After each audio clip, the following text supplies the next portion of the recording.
6 o'clock. We'll call this meeting to order. We'll start the meeting with a roll call, please. Michelle Brecken. Here. TJ Gondelinger. Here. Stephanie Ederman. Here. Randy Heisman. Here. Sarah Spear. Here. John Ward. Here. All present. Great. Let's please stand for the Pledge of Allegiance. I Pledge allegiance to the flag of the United States of America and to the republic for which it stands, one nation, under God, indivisible, with liberty and justice for all.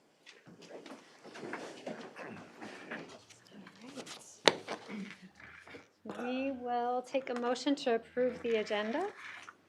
I'll make a motion. I'll second.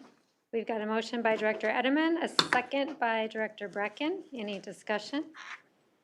If not, all those in favor, please indicate by saying aye. Aye. Opposed, the same. Motion carries. We have some recognitions here, and I don't see Mrs. Rasky back there. So I will go ahead and read these if you guys are okay with that. Yep. And my apologies ahead of time for the pronunciations. Warrior Girls Soccer Team, congratulations for winning the Central Lakes Conference Championship. Woohoo! Nisswa Elementary's monthly Character and Grit Award winners for the month of September are Asia Oval, Carissa Sparrow, Dagny Weber, Briggs McKibben, Lena Peterson, Rigston Graber, Aviana Lee, Asher Smokey, Raffin Rogue, Peyton Skillings, Kimber Guy, Vivian Danmeyer, Brecken Ubel, Harper Johnson, Arabella Dunmeyer, Olivia Fadler, Bennett DeWolf, Charlotte Francis, Reeve Grams, Miles Madriga, Brecklin Goodall, Hudson Lingenfelter, Juliet Claybo, Weston Welzek, Marley Miles, Teddy Burrich, Paige Hess, Katrina Johnson, Kane Kamasoi, Soli Majka, Cora Cook, Lewis Bates, Ellen Larson, Stella Harding, Maverick Robertson, and Heidi Harsted. Congratulations to all these kids. Great job. Awesome. Yeah, excellent. Some fun names in there. All right, next up we'll have public input. A member of the public can address the board during this time. Comments will be limited to 3 minutes. Complaints or allegations against students or employees may not be discussed due to data privacy. Complaints or allegations must be submitted in writing to Superintendent Grant.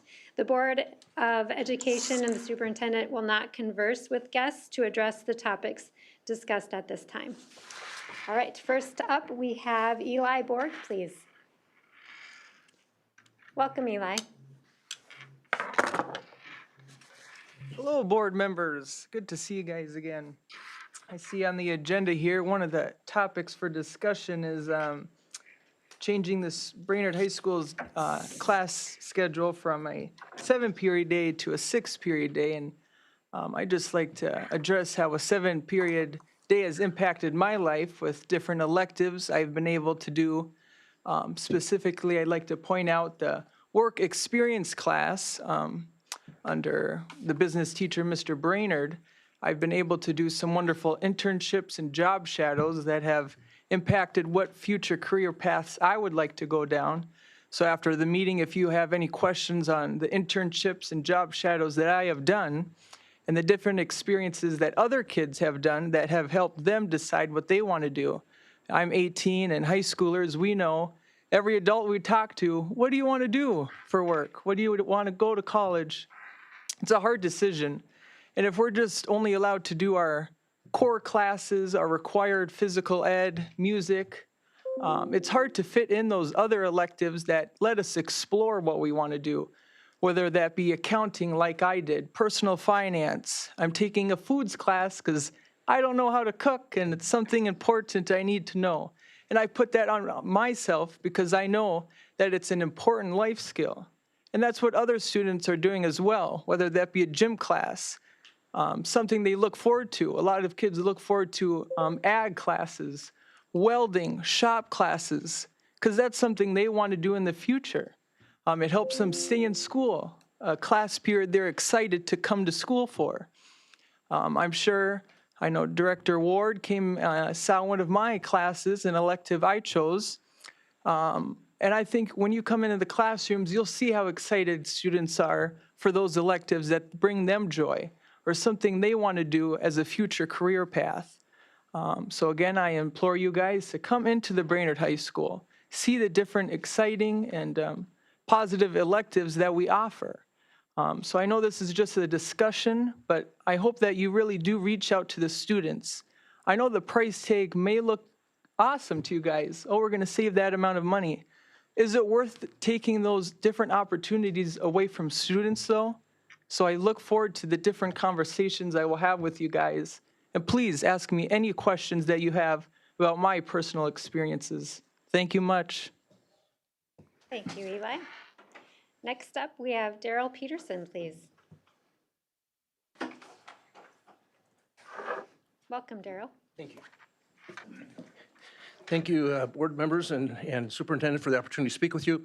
I'd like to begin by thanking all of you for the role that you have had in the rich, deep, beautiful tradition of education here in the Brainerd School District. My wife and children and I came here 35 years ago. I started Lord of Life Lutheran Church and had the opportunity over these past 35 years to know dozens and dozens of teachers and administrators and hundreds of students. And I delight, now being retired and observing as a member of that church, the students who stayed here locally, those students who went away to various parts of the world, who come back to visit, to see the amazing people that they are in this world, the citizens of the world that they are. And I credit this school district for the amazing history it's had in educating students, helping them to broaden their horizons and be equipped to live in that great big world out there. This past week, the past month, I've had the opportunity to attend the Choose Kindness event over at Forest View, to attend the Indigenous Peoples Celebration at Gitchigami Center, and then tonight to attend this board meeting. And those are all amazing opportunities which this school district provides to help people have rich, deep lives as they go out into the world. And so I pray God's blessing to grant you wisdom and courage and strength and whatever you need to have in order to maintain, maybe even strengthen the tradition that we have received as a legacy from those who have gone before us. Thank you. Thank you. Up next, we have Amy Aho, please.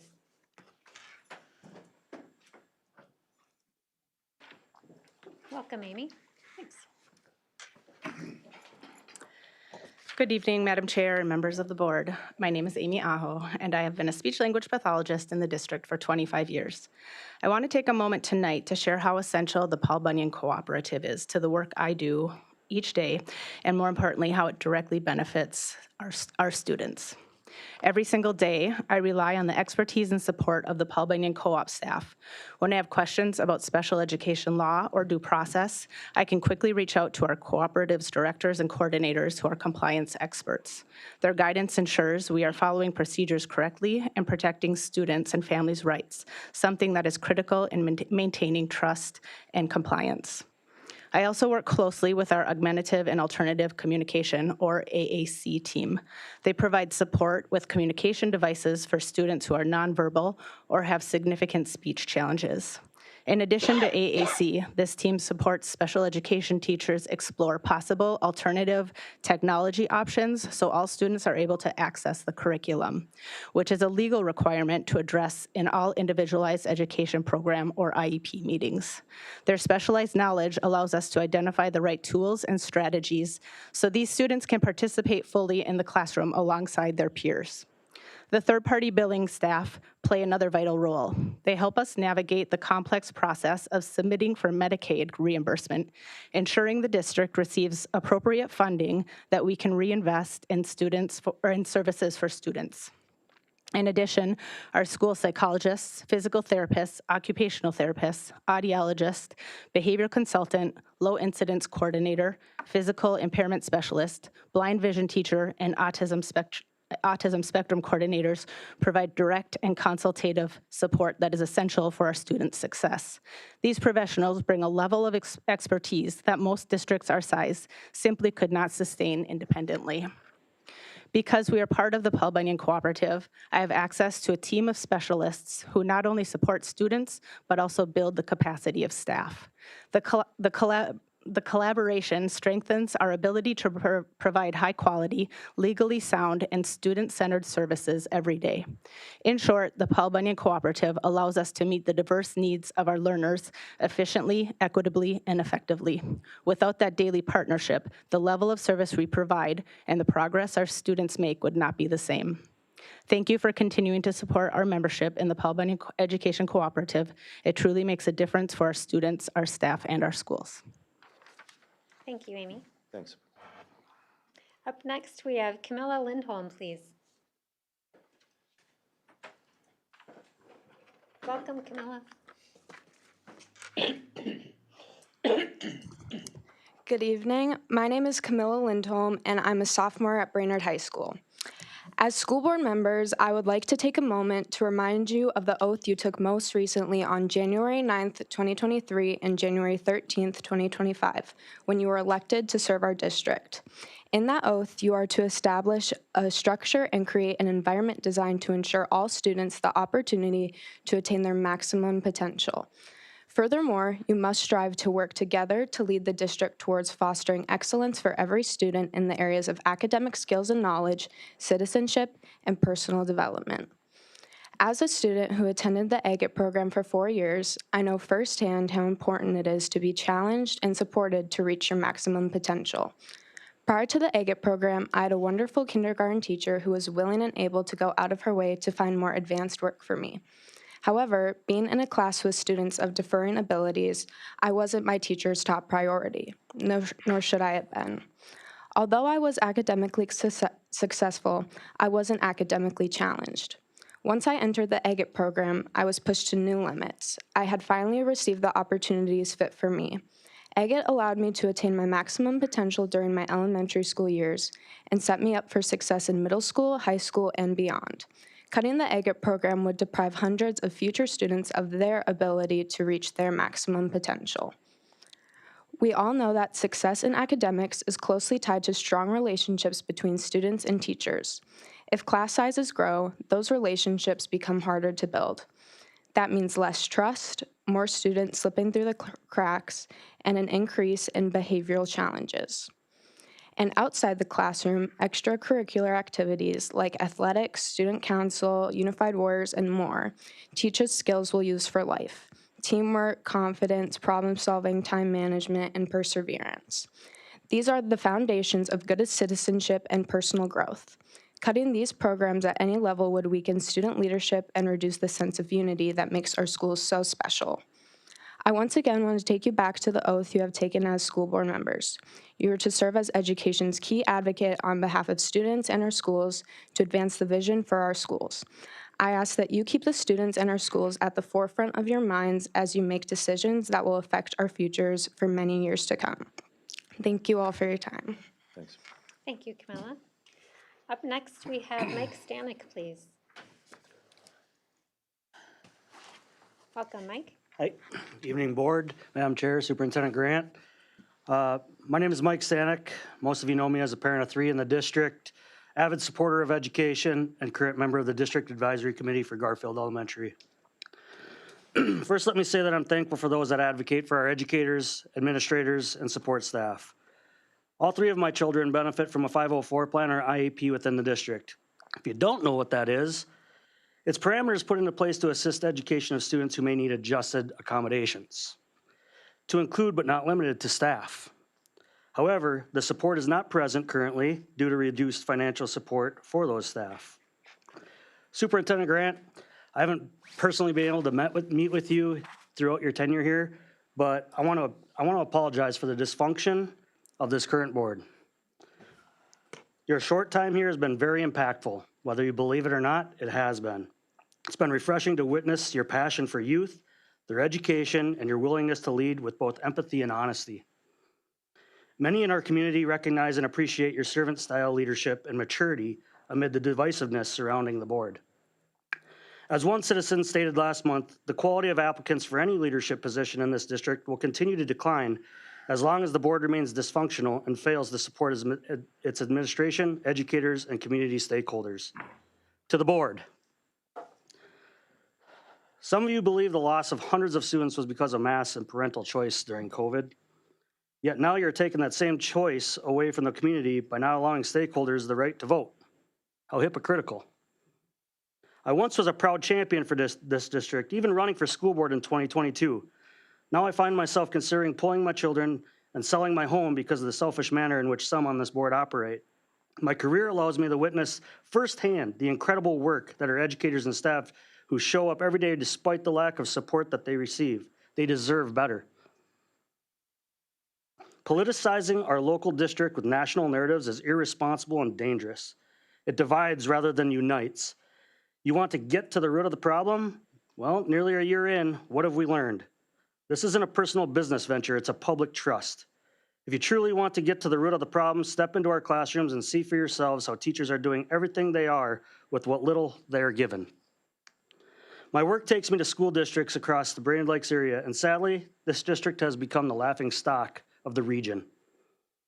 It's embarrassing and it's heartbreaking to have those conversations with surrounding superintendents, principals, and administrators.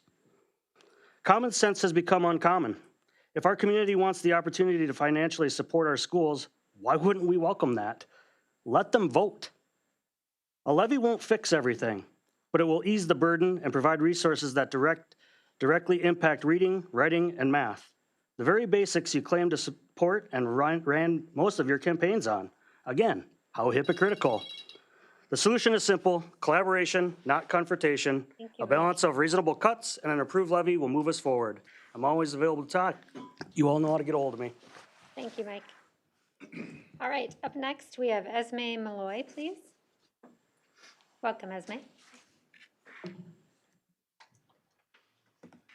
Hi, my name is Esme Malloy. I'm a junior at Brainerd High School, and more specifically, I am in the choir and orchestra. And as a student in the music program, I am directly impacted by taking a 7-hour day and turning it into a 6-hour day. I want to be in 3 music classes next year, which will benefit my education in the music program, and it will help me develop my musical skills into my career in the future, and it will also help me with scholarship auditions. And if we cut it down to a 6-hour day, I won't have enough room for my core classes to take any music classes that I need. And it will, if we make it into a combo music option, that will decrease the value of that musical education, and it will dampen my chances at success for scholarships. The music program has provided opportunities for many students to have a safe place to go. It has helped them grow with their peers, and it has helped them connect with teachers, connect with people in the community, and it is a really important thing. And if we cut it down to a 6-hour day, then all of that would be negatively impacted. So just something to consider. Thank you. Thank you, Esme. Up next, we've got Austin Adler and Caleb Rademacher, please.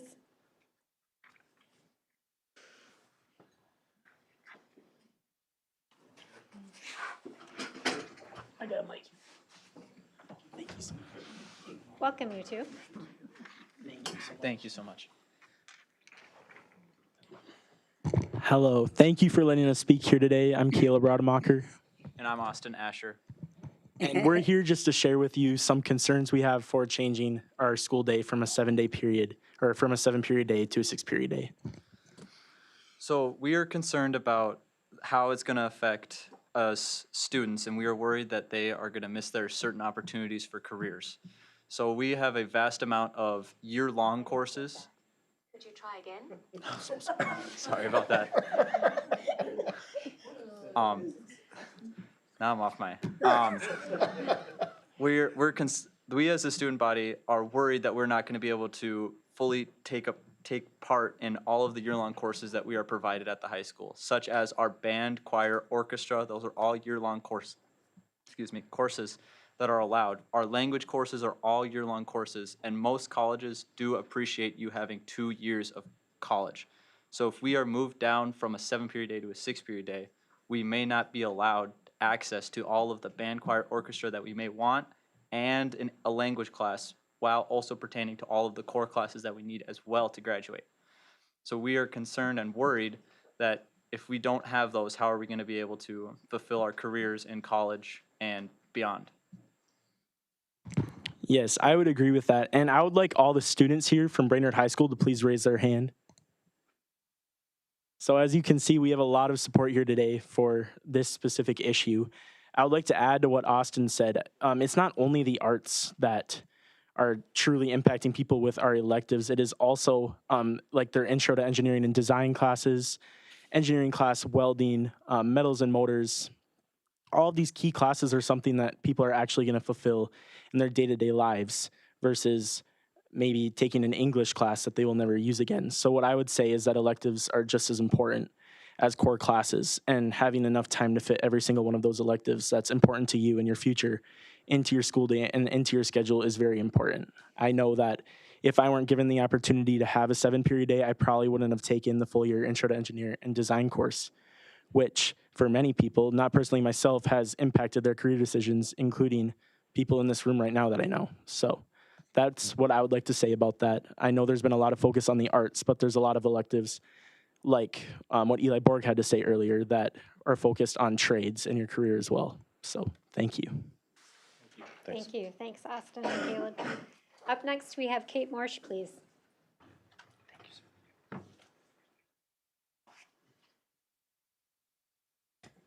Welcome, Kate. Hello, good evening. I'm Kate Morsch. Usually I come here with an exactly 3-minute speech, but it's 1 month into school and we're all over the place, so I'm a little less prepared. But I went back and looked at my notes from our last school board meeting, and I made all of these, furiously writing when they were talking about the MCAs, about the data and the scores, talking about, the teacher education and the in-services. And I kept making all of these notes about this, where's the data? Who's looking at the data? Why aren't we revisiting the data? We had questions about, why is this one school, their scores increasing and other scores decreasing? And really what I want to say tonight is you have experts as part of your school district. You have leaders in your school district. You have a superintendent who has given you smart information as subject matter experts in these areas. You need to listen to these people. While I appreciate you allowing the public to come up and speak, I am not an expert. I'm a parent who cares deeply about my children, about the children of this district, but ultimately, you need to look at the numbers. You need to look at the experts. You need to listen to the recommendations that they're giving you. We heard a high school student just before me who referenced research that is exactly what all of you should be doing, right? You all need to be looking at what the research says. What do we need to do to bring students into our school district? I can almost guarantee that none of those, any studies are going to tell you that it's cutting core curriculum, cutting classes, or cutting hours, cutting electives, increasing class sizes. None of those things are going to show up. Now, again, I'm not an expert. I encourage all of you to do that hard work and hard research, not the Google searches, right? Or not the politicized talking points. That's not what we need to make our district strong. Ultimately, at the end of the day, please do not try to balance the budget on the backs of our students and our teachers. Please utilize our smart folks at the table, our former educators, our current educators, people who have the expertise to advise you on what needs to happen. We already heard earlier at a school board meeting the recommendation that we should be doing a levy because so many other school districts are doing that to be able to provide the opportunities that our students need to be successful in their future careers, in the things that they want to do. So thank you for what you're doing.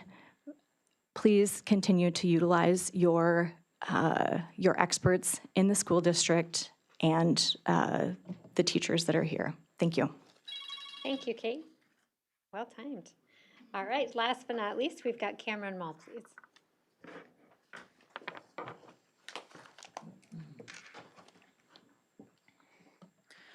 Good afternoon, all members of the school board.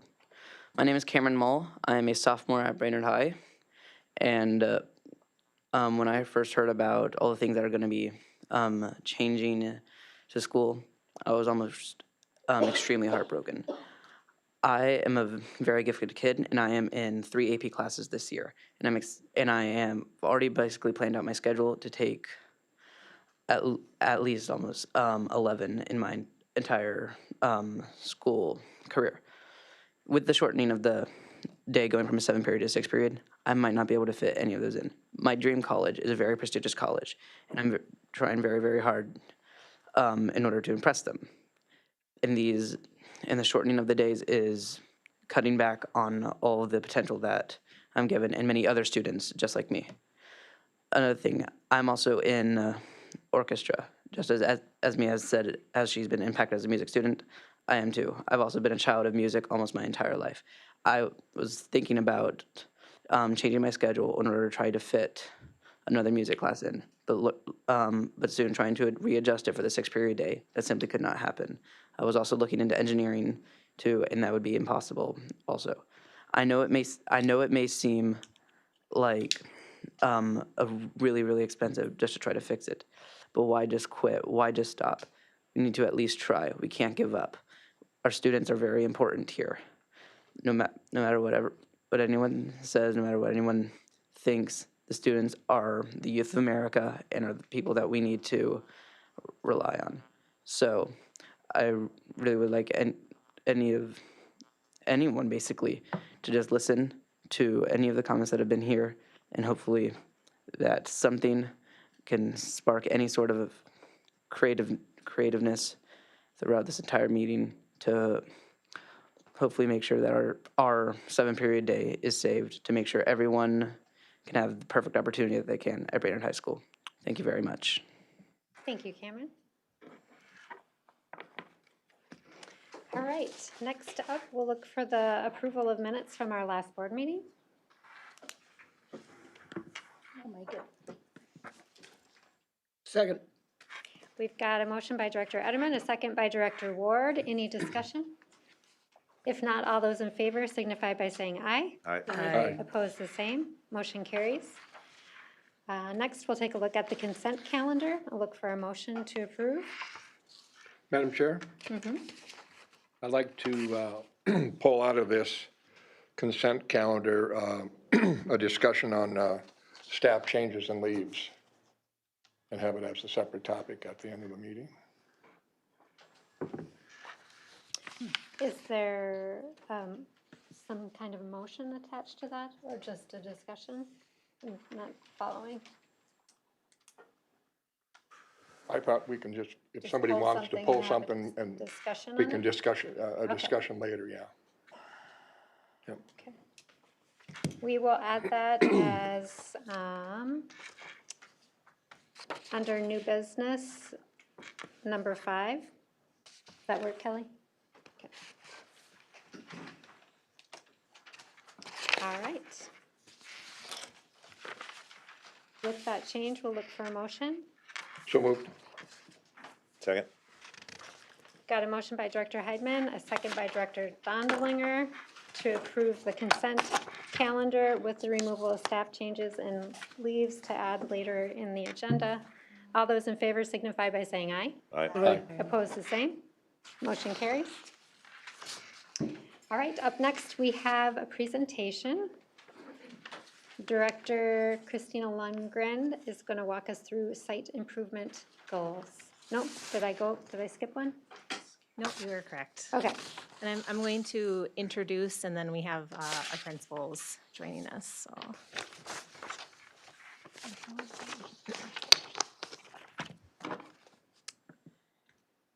Okay, so I am here to introduce our first installment of the site continuous improvement plan summaries for the board and the community.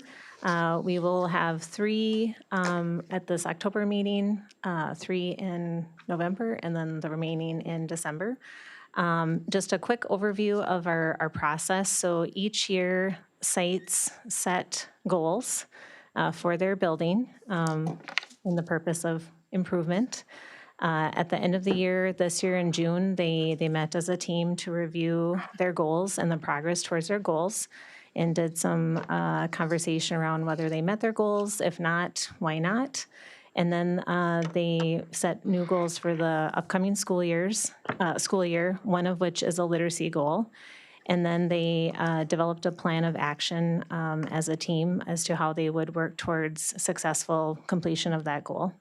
One thing that is different this year, we do have dedicated time at during each of our in-service days for sites to meet around progress towards their goals, do shifts in their plan, participate in any professional learning that may be connected with their goals. So they have some dedicated time to do that over the course of the year, which is a shift from a previous year. So our first site that we're going to take a look at tonight is Riverside, and Jill Bjorgi, the principal of Riverside, will be coming up to talk.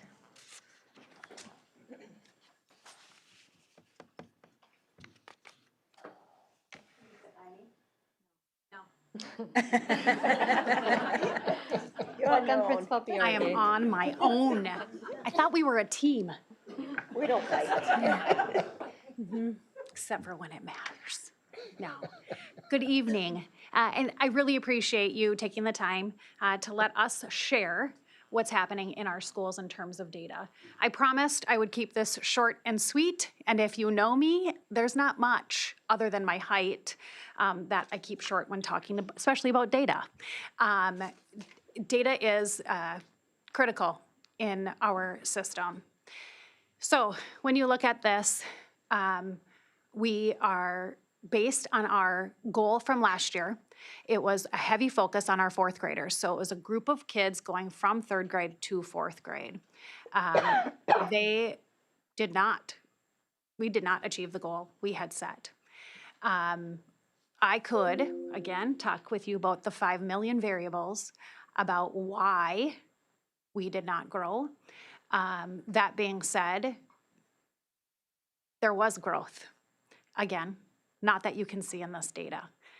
The number of minors that we reported, we did a heavy, lots of planning around our behaviors in our building. And our behaviors increased by 4, our minor behaviors. Now, initially when we looked at it, like, how is that possible? But we have over 400 students in our building. So if over 400 students in our building have 2 minor behaviors in a year, well, I mean, how many minor behaviors do your children have at home? Right? So we thought, you know what, we need to have a different goal. That goal probably wasn't one of our best. So for this year, we decided to do a heavier focus on growth in terms of some real-time data, not the MCA. The MCA is kind of like an autopsy, right? It's here, it's gone. But we are going to do quarterly goals, Good plan. real time. Good, yeah. Quarterly goals. So we're using our CIP time that's being talked about, our continuous improvement time, our grade level meetings, our team meetings, our building-wide continuous improvement meetings to track these goals and grow as time goes on. Our second, third, and fourth grade is still gathering their site word data.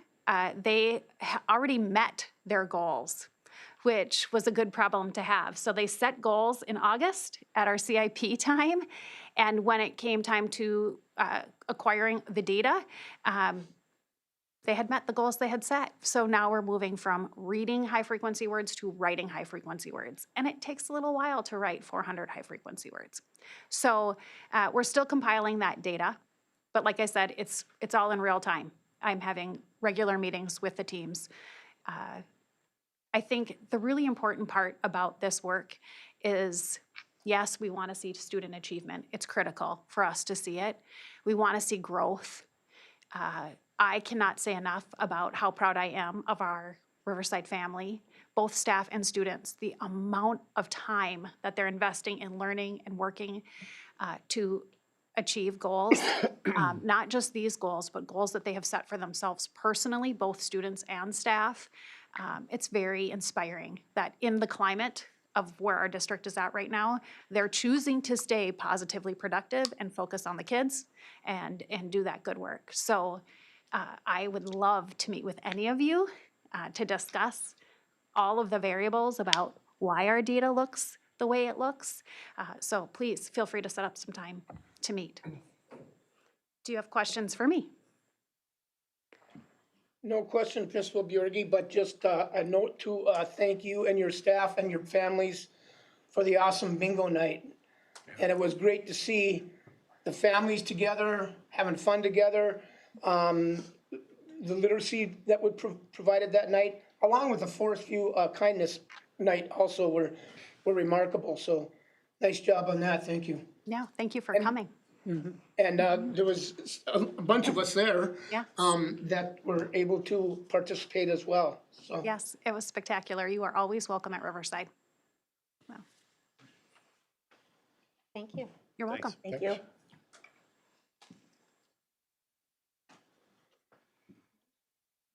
Welcome, Principal Kennedy. Thank you. I'm pretty sure I'm next. So the first slide we're going to take a look at tonight is reflective of our last year.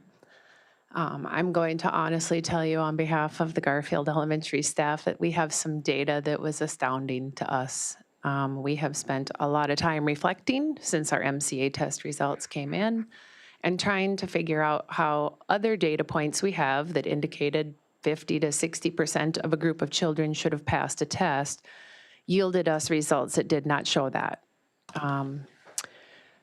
We have some disconnect in data, there is no doubt, and I know that an MCA is one data point. And I think when you look at data, it is critical that we all understand the need to look from a triangulated path or multiple data points from different places to determine root needs and causes and not one data point.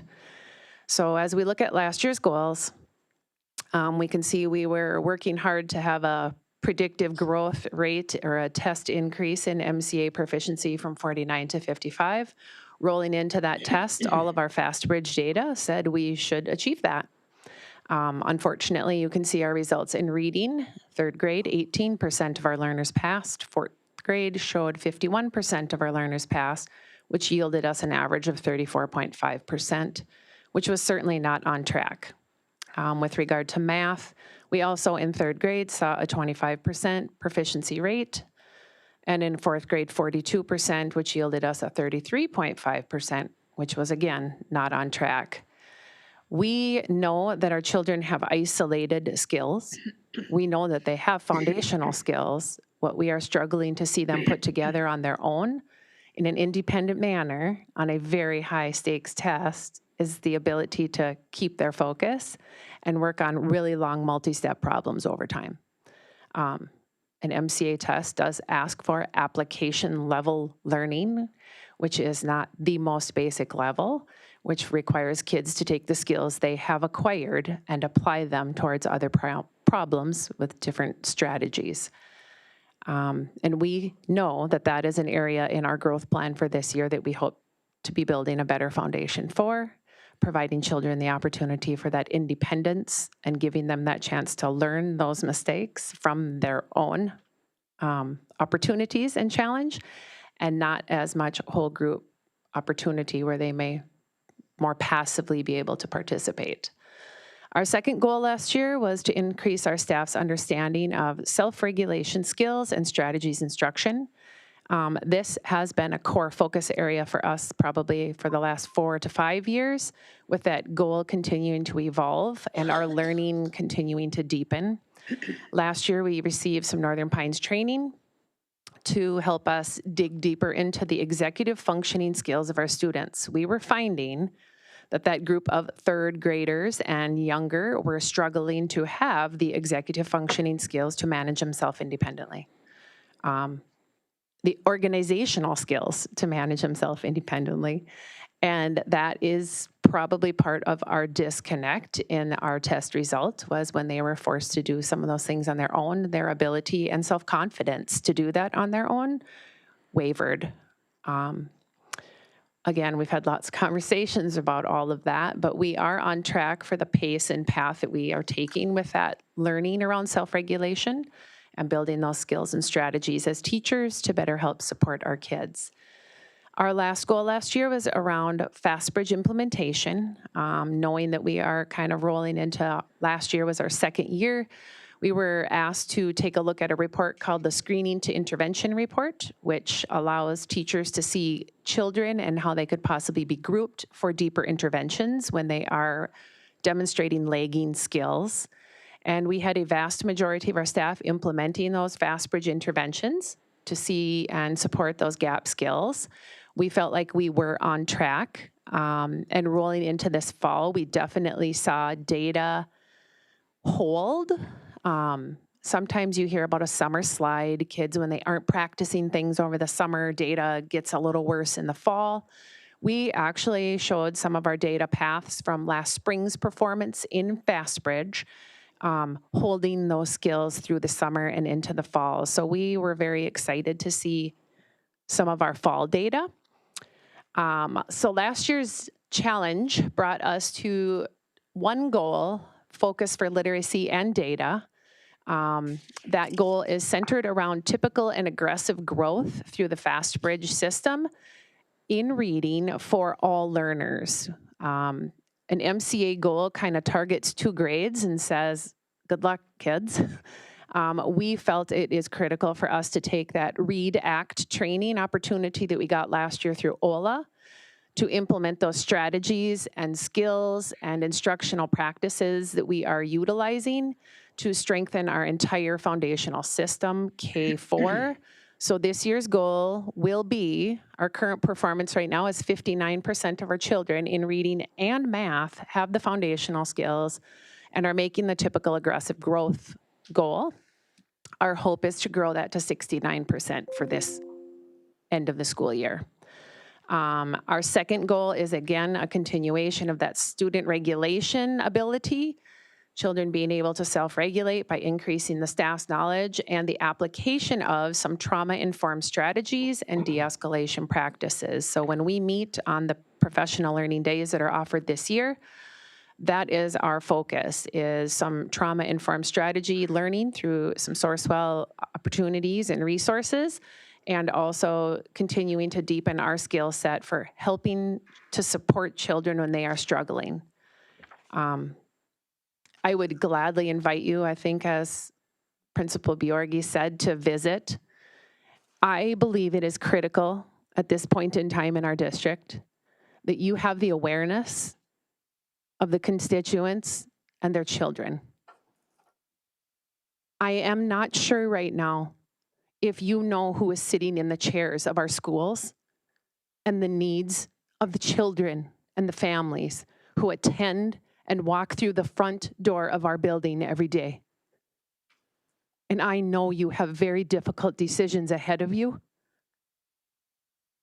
but you cannot make those choices without looking at those children and supporting and seeing the instructional practices of those educators who every day give 110% to those kids of their energy, of their heart, and of their soul.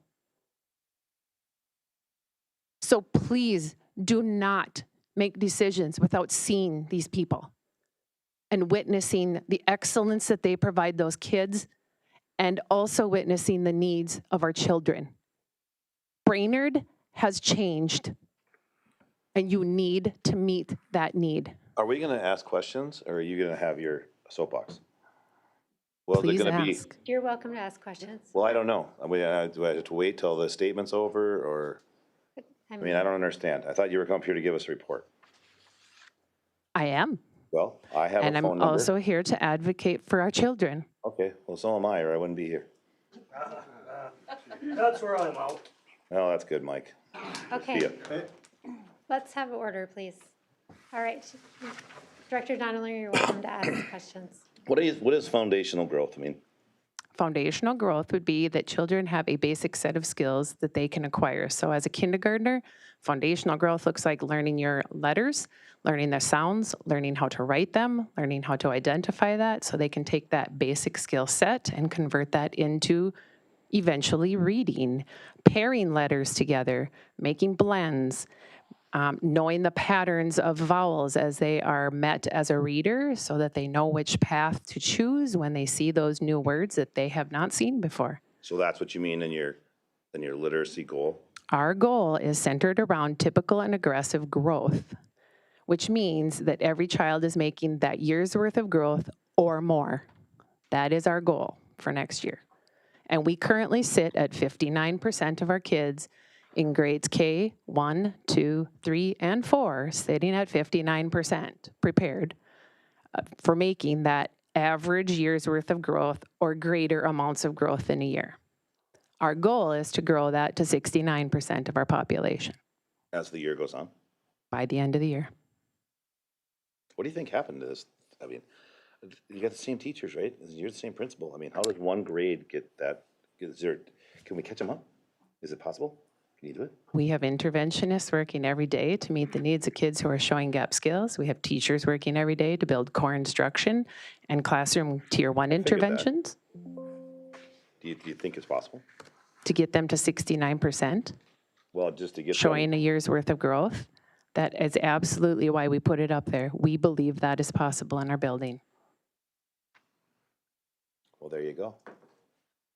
Thank you. Any other questions? Yeah, Jody, do you think, do we make a big deal out of the MCAs? I mean, like in the buildings, I mean, you kind of brought it up a little bit. It seemed like some of your students were kind of on edge with, taking the tests and whatnot. It's Do we very make a- unnerving for a third grader. They've Oh, never taken anything like Absolutely, I that. agree. Do you think we make a big deal out of it within the building? So now all of a sudden the kids are thinking, oh, God, we got MCAs to make. I mean, I didn't like taking tests when I was in school either. Truthfully, honestly, we try not to make a big deal out of it. When you make a big deal out of it, kids are more nervous, Right, they're more right. scared, they're more worried and more anxious. And again, from the last board meeting, MCAs are just, for me, they're just a snapshot in time. I'm not, So Fast Bridge didn't work well, or there was something missing. In last year's data pool, it doesn't match, but we can look back historically. I would love to talk more data. I have lots of it.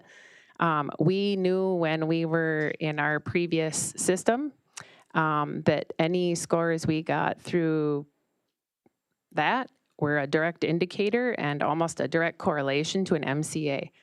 This past year with MCAs and FastBridge, we did not connect. I can't, we have, again, troubleshot, problem solved, and looked at it from 80 angles. Do you think it's because it's so new, maybe, or? I think that group of students taking that test on that day had a hard day. Okay. And I think that can happen anywhere for any child. Yeah, no, I don't disagree with that. So, thank you. Thank you. Thank you, Any other guys. questions for Principal Kennedy? All right, thank you. Thank you.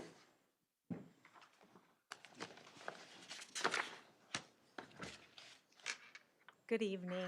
Welcome, Principal Apajoki. So I won't sit and lament on all of the data because you've heard a lot. But one of the things that we switched our focus away, not away from the MCAs, but we were utilizing, like the other schools, more FastBridge reports. And you can see on that top goal that 90% of our MLAP students met their predicted score.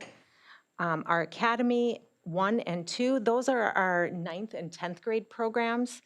70% of the students met their predicted score and 67%. So on a whole, it was 75% of our students met their predicted score. You heard Principal Kennedy talk about how they are moving to a growth score. We are also going to do that because the predicted score, I think, gave us some false hope. So we're going to continue on with this goal, but change it up just a little bit. The next goal was regarding the MCAs, and we wanted to go from 4% to 8%. Our results were 2.9% for proficient for our 11th grade math students. For our middle level students, we wanted to get to 24%, and we reached 6.3%, and 37% partially proficient.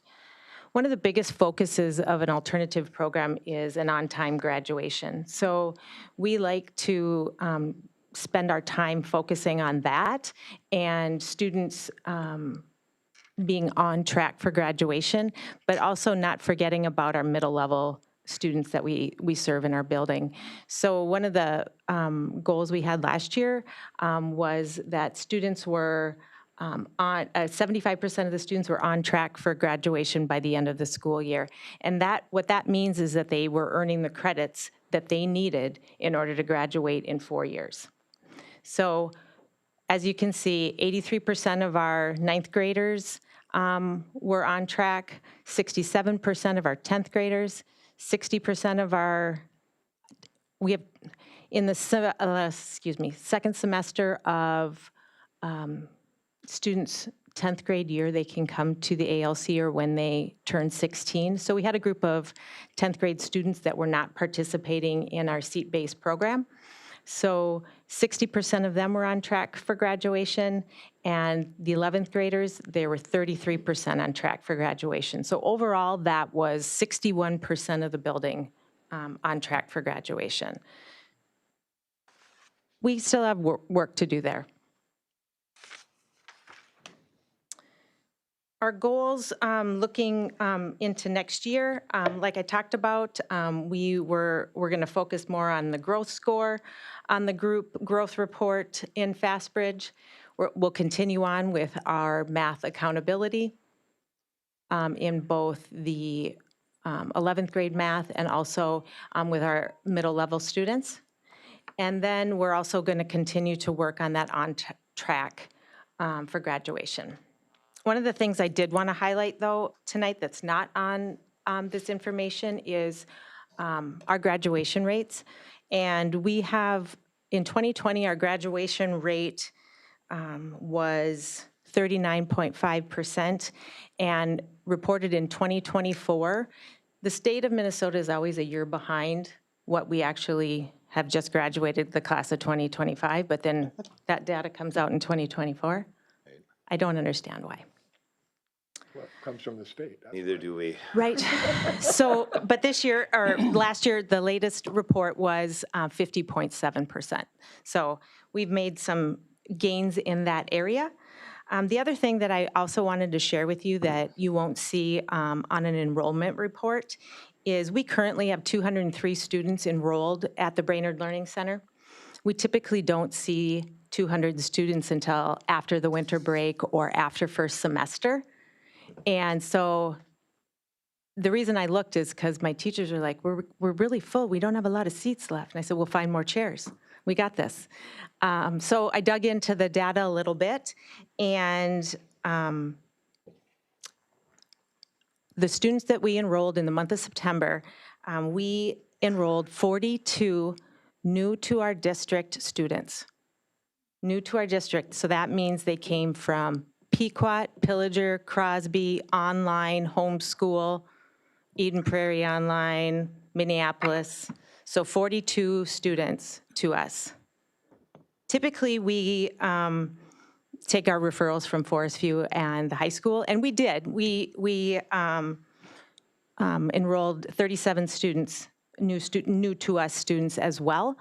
And so we are getting to serve that many more students that would, those 37 students that we got from Brainerd High School or Forest View, if no ALC, they would have gone somewhere else. They would have gone online. They would have gone to another district, gone. Some of them might not quit. Could have quit, absolutely. And we get those too. We get the ones that have quit and come back. Did the surrounding schools have anything like this, or are we the only one in the region? We're the only one in the region. Pillager has some credit recovery options. Crosby sends their kids to us. Friend of mine's Pequot kid is going to BLC. Okay, and sometimes Pequot sends to Pine River.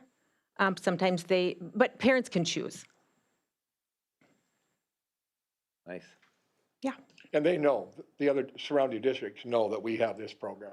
absolutely. Cool. State of Minnesota knows we have this. We get probably 3 to 4 districts a year that come and visit our program to see what we're doing, how we're doing it, how we're making it happen, because they don't have something like this, or they don't have as robust of a program. Cool. This might be a dumb question, but do we get full ADMs for those students coming to BLC? Or full financial support from the state? So that's not a dumb question. Okay. ALC funding is a little bit different. Okay. So those kids that I was talking about in our middle level program and our 9th and 10th grade program, they are a seat-based program, so they get the full ADM. Then the kids in the independent study or in 11th and 12th grade, they earn, we generate the revenue on them when they earn 11 credits. So 11, and the reason it's 11 is because at Brainerd High School, they are required to earn 44 credits to graduate. So divide that out by 4, that's 11 credits per year. So once a kid hits that 11 mark, then they earn that full ADM. Because we have an ALC in our district for students in grades 9 through 12, we are able to generate the additional 0.2 ADM above and beyond 1.0 if they earn more credits. So if I have a student in my program that earns 15 credits, we generate additional ADM. Okay.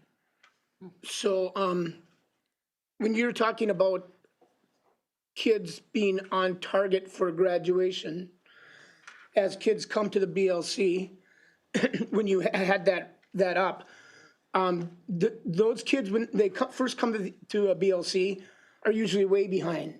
The kids that have been there for a year or year and a half or 2 years or more are pretty caught up. So does your data reference kids that, is it all kids? Like you mentioned, the 11th graders, 10th graders, 9th graders. Is that all of them, or is it just the kids that have been there for a while? Or, you understand what I'm saying? I do. So the on track for graduation in our goal is for our kids that we have that we had enrolled on October 10th, so that okay, it was that we were making the impact. Based on how many credits a student has when they come to us or are referred to us is all dependent on if we can get them, or they can get themselves, I should say, caught up to graduate on time. So those figures could be higher or lower depending upon when some of those kids have been there. Absolutely. Yeah. And I also want to just make sure that we as a board understand that 0% would be graduating if they weren't at the BLC. A lot, I'm familiar with alternative education, and just like the elementary schools do a wonderful job, and the high school, all of our schools do. But the dollars that we get from those kids going to BLC are additional dollars that we've lost already, and we'll continue to lose if we don't have the BLC. So statistics and data from alternative ed or Lincoln Education Center or whatever, all of that is very important to the operation of our district and the financial situation in our district as well, and to our kids being successful, period. So kudos. Jessica, you had mentioned that 203 are enrolled now, which is kind of on the high side. So do we expect more to come to us then later on during the school year then? Or do you think we got the influx right up front and we won't have many coming in at the end or the middle or whatever? We always see an increase. So I would anticipate, if I was just guessing, 30 to 40 more. Would those be existing students or would they be new? It all depends. Okay, okay. If they are existing students coming to us from Brainerd High School, I would say, without our option, Right. they would leave. They're gonna boogie, yeah. Mm-hmm. Cool. Any other questions? All right, Thank you. Thanks. Thank you. Yes, so up next, we have a presentation on the 24-25 Comprehensive Achievement and Civic Readiness Annual Report. Director Lundgren, welcome again. It's a mouthful. Is someone. Okay, so this is the annual report. So just coming to ask for approval of the report, of the progress of our goals towards the Comprehensive Achievement and Civic Readiness, formerly known as World's Best Workforce. So it was rebranded, so to speak, in 2023. And of the 4 previous goals of the World's Best Workforce, there was a 5th goal added. So schools are required to set goals for each of these categories. And then we submit a report to MDE each fall. So just bringing the report. So just going through our goals. So again, the 2 items that were linked to the agenda is the presentation and then just the document that would be submitted to MDE. So the first goal category, all students are ready for school. The goal that we had for last year, so again, this is looking back to last year. This was the goal set by our Early Childhood Center. They were working on learning in 23-24 around a tool called Teaching Strategies Gold or TS Goal Assessment Tool. And last year was their first year that they implemented that tool to collect information on different components of early childhood and readiness for school. So that goal was met for last year. They met their mark. 83.9% met or exceeded the area of literacy that they had set for their goal. The second category is to close the achievement gap between student groups. So again, we were looking at closing the proficiency gap between our special education students and non-special education students on the state MCA reading test. We did reduce that gap, so we met that goal last year. And some of the things that we were working on to meet that goal, again, we implemented that FastBridge reading screener. We were working on growing the capacity of utilizing the progress monitoring tools in FastBridge with our special ed students. And then again, last year, we did that OLA training that was for our K-6 classroom teachers and all K-12 special education teachers, so that professional learning component. Third category is all students are career and college ready by graduation. So the data point that we have used for the last few years around that category is the MCA, on the MCA reading test, the number of students that meet the career and college readiness benchmark. So students that meet that cut score of 1047 or higher are considered college and career ready. So we did meet our goal to increase from 14 to 17%. We had 25% of our students meet that goal last year. So some of the work that we're doing at our high school level, again, continuing that implementation of the reading screener in FastBridge. And then our high school English department worked on a curriculum art review to implement the new standards and benchmarks this year. The next category, all students graduate. So again, this is that lagging indicator. So we were looking at the 2024 graduation, 4-year graduation rate. And this number is across all schools, so BHS, BLC, LEC. So we did not meet our goal of 88.9%. We had a confirmed graduation rate of 87% for all those sites. And then the new category for this year is preparing students to be lifelong learners. So what we did with this as part of our high school career pathways program, We collected student survey data around profile of the graduate components that we had identified as part of our strategic plan. And then we did add a question as to whether or not they believed their experiences in high school prepared them to be a lifelong learner, that they would continue with that curiosity and willingness to be a learner as they move out of their high school and into college and career. So last year was just our first year of giving that survey, so our goal is around setting the baseline. We were hoping to have at least 90% of our seniors respond. We had 51% of our seniors completed the survey, so we did not meet that participation rate. But we did meet, we were hoping that they did feel ready to be lifelong learners. So the data on their responses was there. So we're gonna try that goal one more time this year and then dig in a little bit deeper with, especially with that career pathway for our goal setting for that lifelong learners component.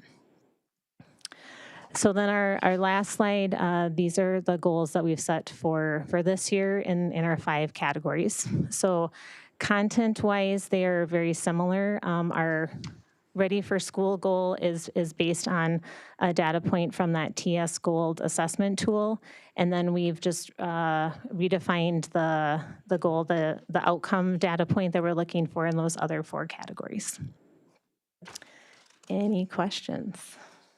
How do the students, the seniors, take this survey?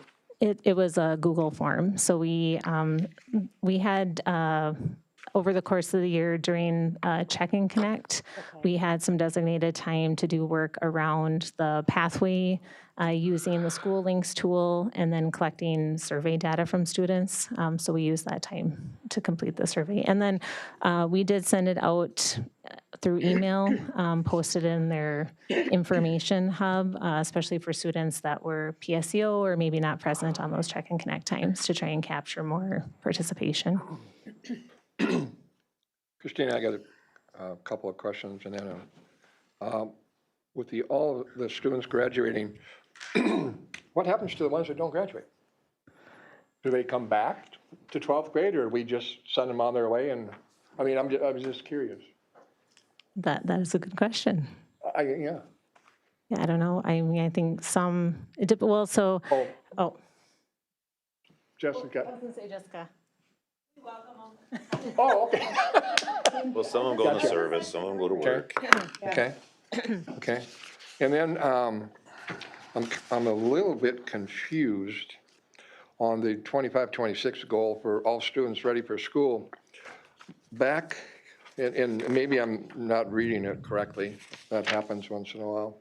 We confirmed all students graduate in 24-25 was confirmed at an 87.03%, correct? Mm-hmm. But then when I'm looking at the 25-26 goal, we are talking about increasing that from 78.4 to 81.4. Well, we already met, we're already at 83.89. Am I misreading something? I'm not trying to throw anything. So are you looking at the all students graduate goal? All students ready for school. So it's actually a different assessment. Okay. So the goal that the early childhood team set this year is around a different objective. So that's around RIME. So it's a different data point. Gotcha. And then for the boards and for the public, most of your CACR goals, most of these are in our strategic plan. So. Mm-hmm. Good design. Any other questions for Director Lundgren? Make a motion. All right. I'll second. We've got a motion by Director Dondelinger, a second by Director Brecken. Any further discussion? All those in favor of approving the CACR report signify by saying aye. Aye. Opposed, the same. Just had to sneak that in. Motion carries. I was going to say it, but then I'm like, I better not. Thank you. All right, so the next item we have on the agenda is something that we talked about at our work session. We had Ellers come in from, or Matthew come in from Ellers and talk a little bit about some of our bonds that we have out there right now and repricing them at a better rate. And so we thought that was a great idea, and that's why you're seeing this on the agenda, so that we can save our taxpayers some money by getting a better rate on those. So Well, make a motion. I'll second. we've got a motion by Director Donnellinger, a second by Director Ederman. And this is a roll call vote. So we will take a roll call. BJ Dundlinger, Yes. Stephanie Edelman, Yes. Randy Heidman, Yes. Sarah Spear, Yes. John Ward, Yes. Michelle Brecken. Yes. Thank you, Kelly. The next two items that we have on the agenda came about through discussion at the work session as well. Asking the administration to dig into some items that we would like some more information about before making decisions on restructuring or anything that looks like that. And the two that are on here are shifting the Brainerd High School schedule from a 7-period to a 6-period day. We wanted a little bit more information on what that actually looks like, what the impacts would actually be, and then also the middle school activities, moving those to a community education type function, what that would look like and the impacts would look like. The official actions to ask the administration to dig into those was just so that we could have that on record. If there's anything else that we want to add to that list tonight, we sure can. Do you want to take them one at a time? Yeah. Well, I'll make a motion on the 7 to 6. Okay. I'll second it. We've got a motion by Director Donnellinger, a second by Director Edelman. Any discussion? Yes, Madam Chair. So, as we all know, all of the suggestions, all of the things that we've talked about as a board are difficult. There's a lot of different words that we could use about it. We've heard tonight from many students and parents and others that 7 to 6, you know, about that. We've also had some meetings with Peter about, and the staff about the pros and the cons of that. The fact of the matter is, you know, that we haven't been able to do a bond referendum this year. Maybe next year is my hope. But until then, we've got some tough decisions to make. And some of the decisions have to be made sooner than later. Because of the work that's involved in these changes. And just because, and I want to get this right, just because we're voting to allow the administration to look at it doesn't mean that we're approving it. Correct. Because there's been a lot of discussion amongst board members, also community members, on what we need to do, what we don't need to do, you know, those kind of things. And I appreciate all of the input. I think we all appreciate all of the input. But this is just to make sure that we have told our superintendent and his team to look into this and see what can happen. We've heard some feedback tonight. Some of us as board members have also presented plans and ideas, and we've discussed those as well. And this will be further discussion. It's not just a one and done deal. Yeah. I wanted to make that pretty clear. Yeah, thank you for making that point, and I do suspect this is just the beginning, and what we're formally asking for is for them to put together a study, a presentation, gather all the input and the impacts so that we can be well-equipped to make some decisions around that. And this is a high priority because it's going to take a lot of time to ship through all the classes and whatnot. I have just a question. When did we go from a 6 to a 7-hour day? It was just, it had to be. Does anybody know? It just had to be recently. 2019, maybe? Yeah, like 4 or 5 years, 5, 6 years ago, I think. It wasn't that long ago. It wasn't that long ago. It wasn't that long ago. We were. And why did Well, we it would do be nice to have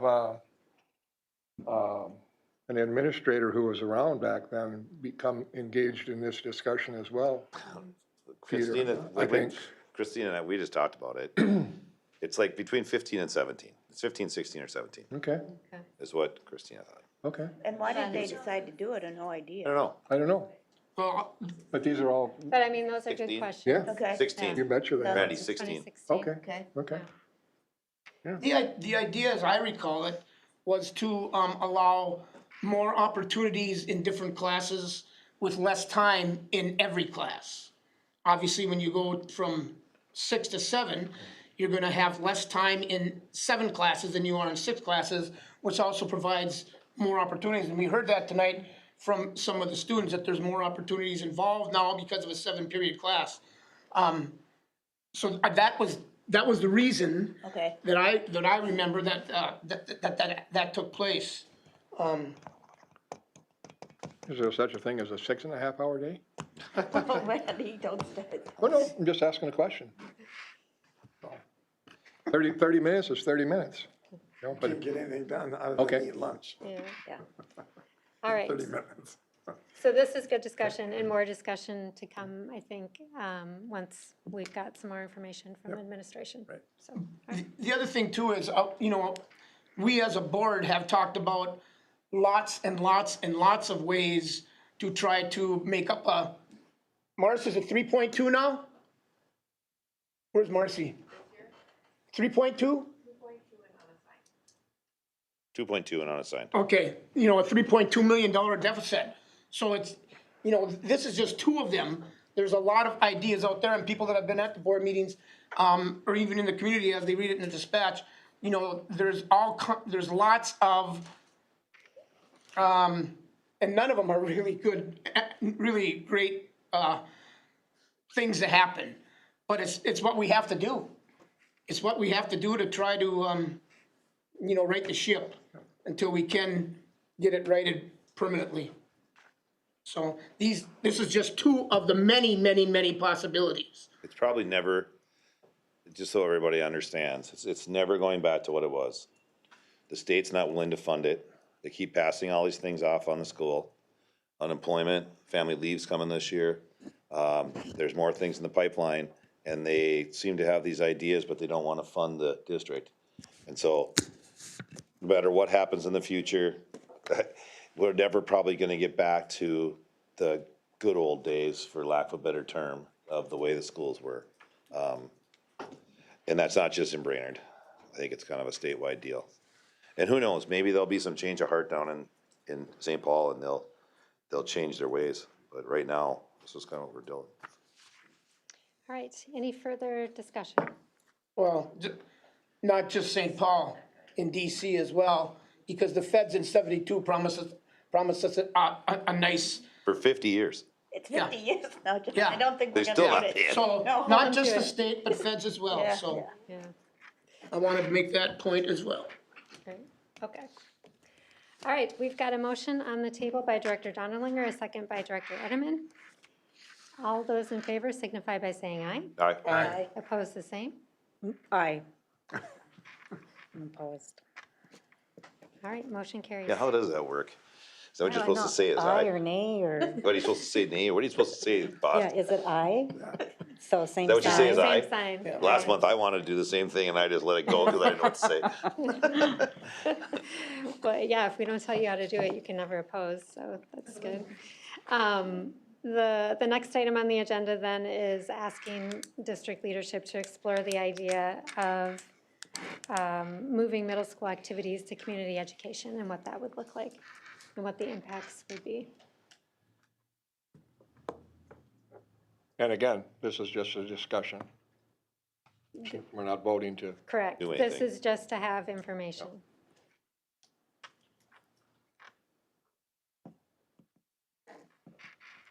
I'll make a motion. We've got a director, or motion by Director Heidman. Is there a second? I'll second it.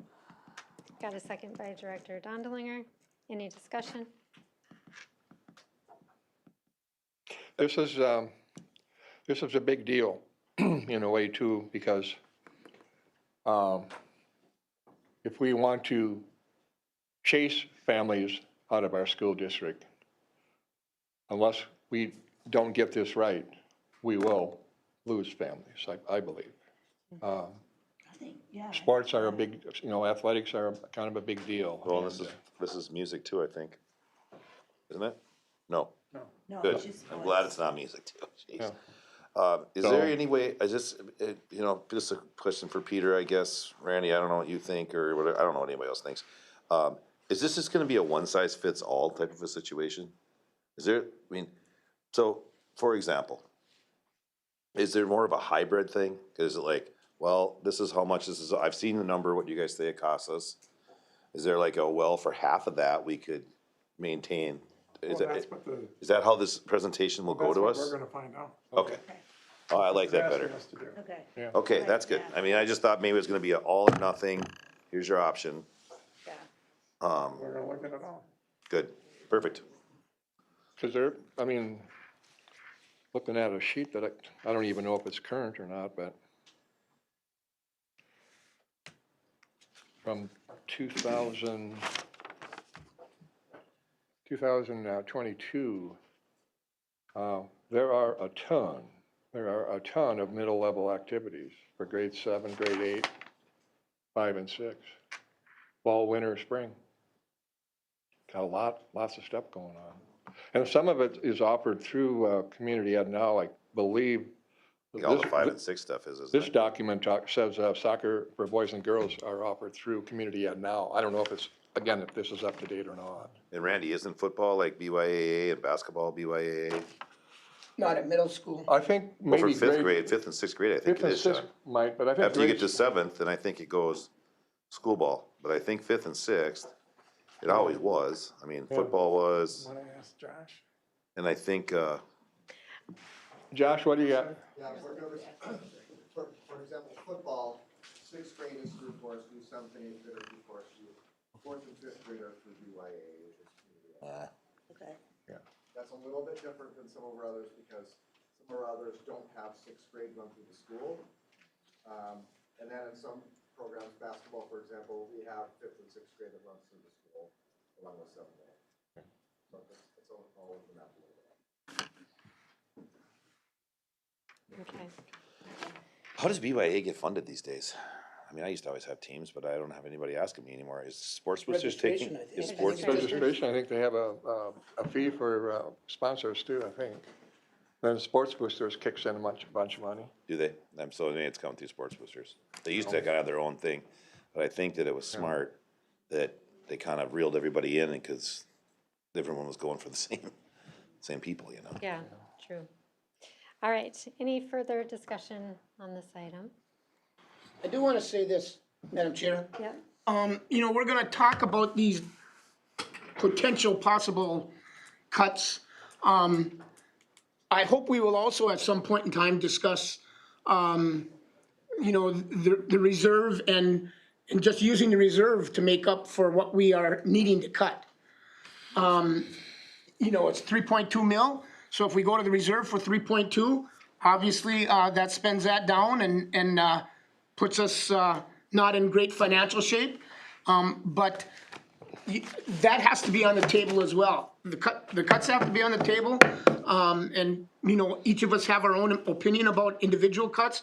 But I also hope that we will, all of us will bring, or think about just using the reserve until we can try to right the ship again.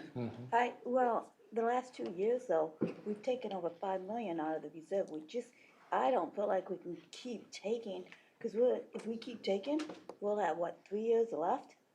Not even that. I understand what you're saying. Yeah.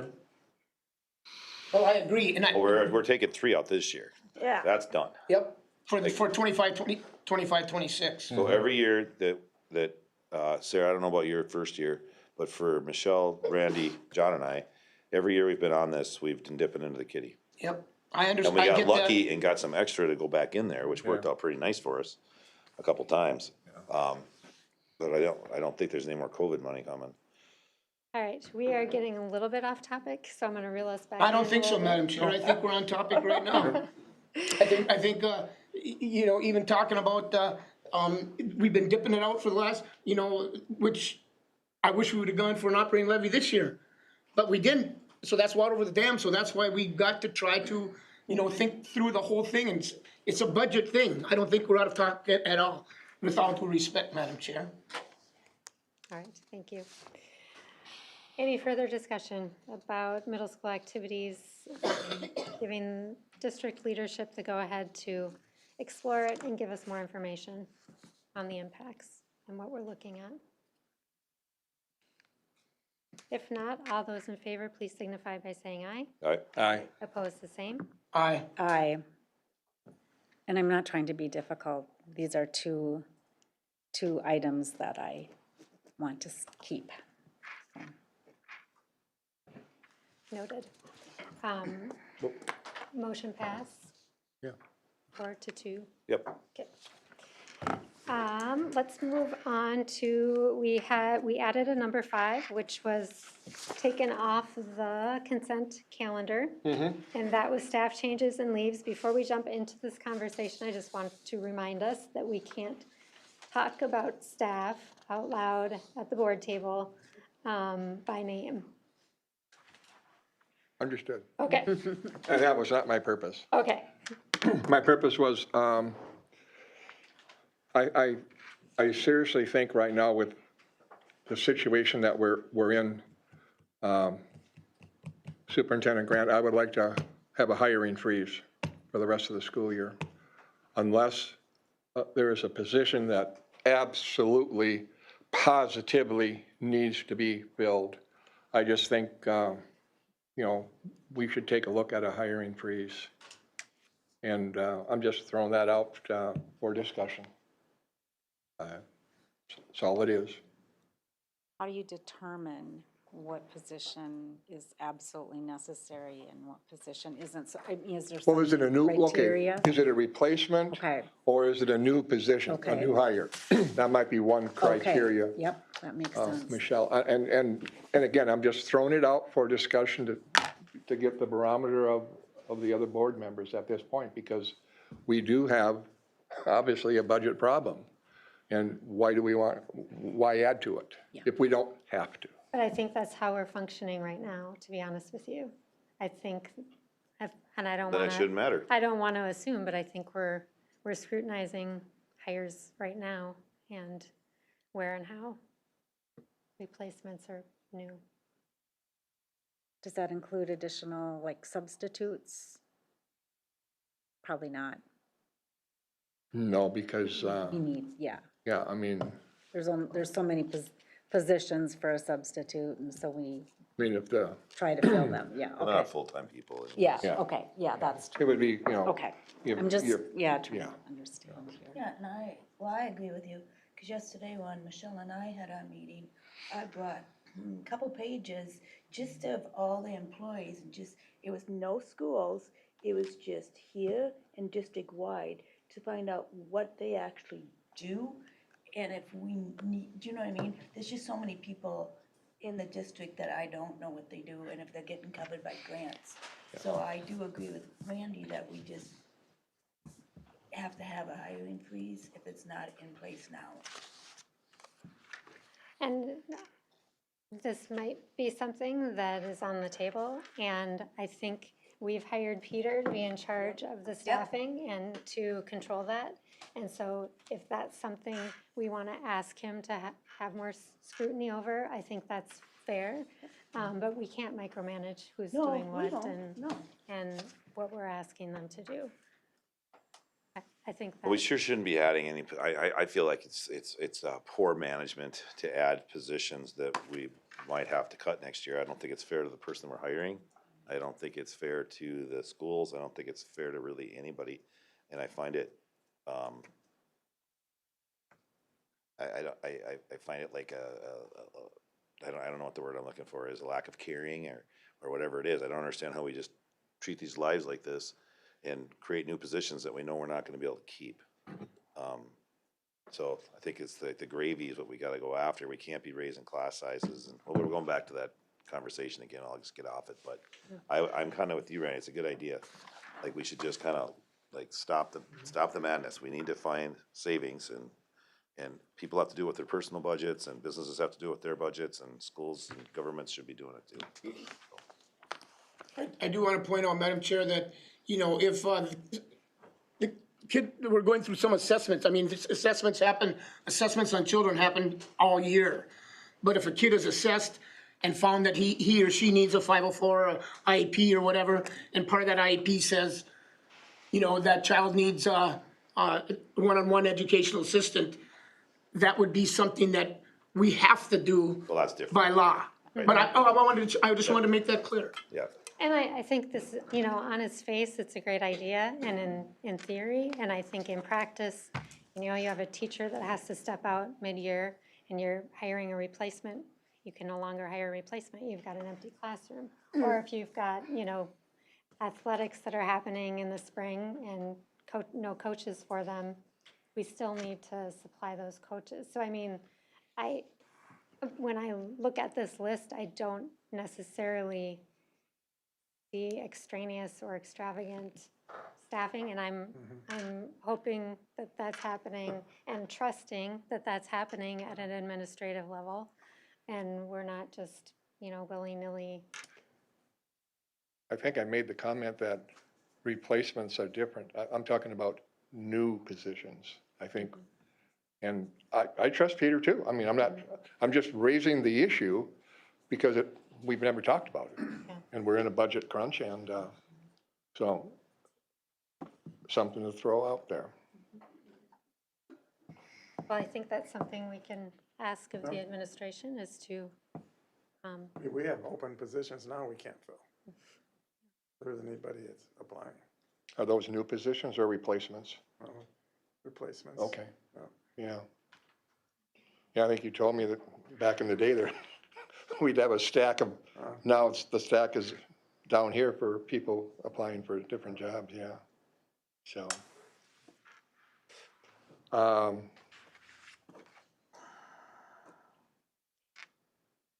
don't know if this needs a motion or if it's just, I guess, it's just It's a little unusual because you're wanting us to approve the hires and the changes and the transfers and the fires and all that stuff, and you used to give us the list, and now there's no list. Yeah, there is. Oh, There's a list. Where's the list? In the. You have to click on it, Deej. Oh, I clicked on the other one, and before I left, and it wasn't there. Yeah, no, it's still there. I pulled up the new one tonight because I noticed on this bonding thing, it was the same thing. I didn't get the link. Oh, yeah, there it is. Yep.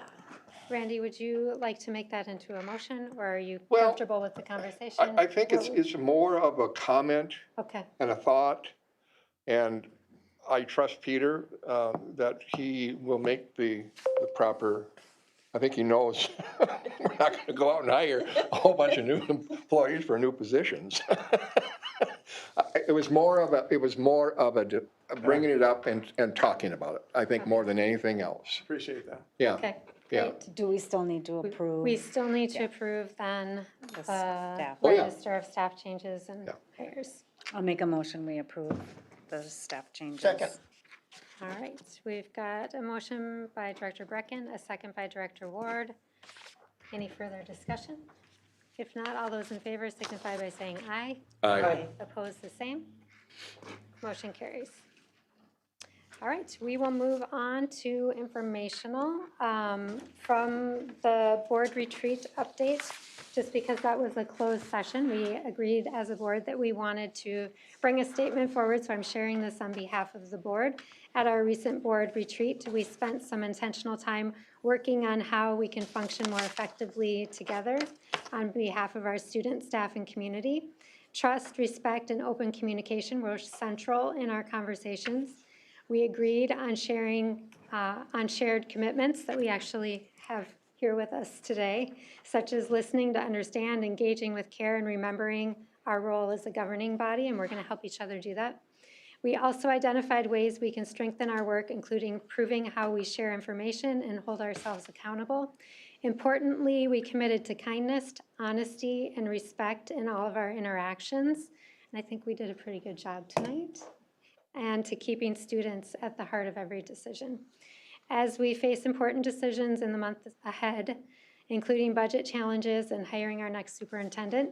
It's our sincere hope to work better as one voice for students, one that the community can count on to move forward in the spirit of collaboration and shared purpose. So thank you, Board, for the hard work that you put into that. All right, next up for informational reports, we have the Brainerd Public Schools Foundation with Director Edelman. Okay, the Brainerd Public School Foundation raised $1,500 with our Erase the Need campaign this fall. So these dollars are being used in ISD 181 Family Liaison to support students in need across the district. And it also goes to help like food, clothing, and essentials, and school supplies. And we would like to thank some of our donors, which was Chad Olson and Francis Law Firm. And then they also raised $2,830 during the Warrior One sale. These dollars have been divided across the district for buildings to be stocked their on-site food and essential pantries. Thank you to everyone who donated gently used Warrior gear for the sale. And for those who want to still go buy some, you can go visit Brainerd for the sale that they're still having there. And finally, the board is excited to announce that they have allocated $58,000 for a 4A grant program this year. All ISD 181 staff and coaches are invited to apply for the special projects or program needs. The first cycle closes on October 21st. So get your paperwork in. What is it for? It is for 4A grant programs. They got $58,000 for it. What does that mean? What does it mean, John? 4A? 4A, yep. Arts. For coaching? No, it's arts. Academics, athletics. arts, athletics. Athletics, it's through Brainerd Public Schools Foundation. And so it's for teachers to go like to conferences or Teachers. something, or? They usually do a program within their classroom or Oh, something I like get that. you. Yeah. Oh, that's nice. All right. Thank you, Director Edelman. Next, we have the Wellness Task Force, Director Brecken. Okay, so we met, our first meeting of the year was on October 6th. We talked about the upcoming Choose Kindness event that was held on October 7th at Forest View. Smiles for Jake is heavily represented on our Wellness Task Force, and they had a table and gave a report that it was an incredible night based on the sub sandwiches provided by Mickey's Alone. There were 1,200 plus attendees, and not everyone had a sandwich. Wow. Attendees and the demographics ranged from middle school to elementary families and ECFE and foster families and foster grandparents. Some candid conversations and upfront requests for resources were had. Considering how quickly this idea was hatched and delivered, it spoke volumes to just how connected and supportive Brainerd Lakes area nonprofits, area services, and other support networks and organizations are connected and are ready and willing to respond to events like this. Sidewalks were decorated all around the building and were lit up by area EMS service vehicles. Hundreds stayed for the prizes at the end. Dr. Stelmach and her team delivered quite the event. There's a Facebook post, I won't read that, but there was a lot of positive response for this event. The task force is looking at providing an opportunity for Project 11 training for Forest View Middle School counselors, and we also will be conducting a survey with BPS staff in an effort to identify needs, concerns as it relates to supporting the mental health of our district. That data then will drive our future planning. Great, thank you. Sounds like quite the event. Mm-hmm. 1,200 people. That's really good. Yeah. Because it just happened quickly. Yeah. All right, and the Safe and Welcoming Schools Committee, Director Brecken. Yep, so we held our first meeting the beginning of October and worked on finalizing plans for a table. We also had a table at the Choose Kindness event. That event was an overwhelming success. We also discussed ways we can support our principals and leadership this school year, and we'll continue that conversation at our next meeting. Thank you, great. Let's see, Business Services Report. We've got Director Lord, please. Welcome. Good evening. So in your report, or in your packet, is the enrollment report, and it's very short-lived. We're only a month into it, but we're down 8 from last month, and the average, 5-year average is, we typically are down 7. So we're kind of tracking right along. Like I said, it's only 1 month.